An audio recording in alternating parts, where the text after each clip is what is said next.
Tell me the difference between being a watch engineer and a stationary engineer. If you have which your New York City refrigeration license, you're recognized as a single ticket operator, in which you can operate refrigeration machines of unlimited capacity, but you cannot operate high pressure boilers. You would be in a low pressure plant. If you're a dual ticket operator, then you have your stationary engineer, high pressure steam operator's license, in which you can operate high pressure steam boilers, as well as refrigeration machines of limited capacity with your refrigeration operator's license. The jobs are very similar. It's just that high pressure steam is a lot more hazardous to deal with, and it pays a lot more money. How did you get into the industry?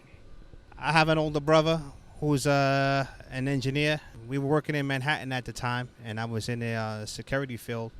And he landed an engineer's job in a high-rise hotel in Midtown, New York.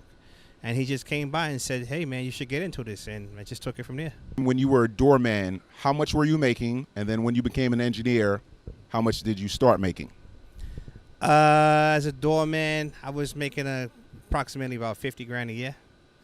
And then as an engineer, I was making almost 100 grand a year. My salary basically doubled right off the bat. Did you have any previous experience in the field?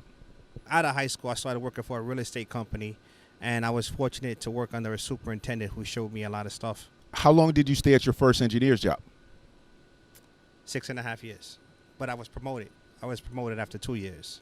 In order to become a stationary engineer, you had to get your high pressure steam license. What are the requirements? Most people take the route that I did. You have to work in a facility that has a boiler within New York City that operates above 15 psi, and you have to be working under the supervision of a licensed stationary engineer. And if you do that for 5 years, then you can study for the written exam, and upon passing that, you can take the practical exam and get your high pressure steam license.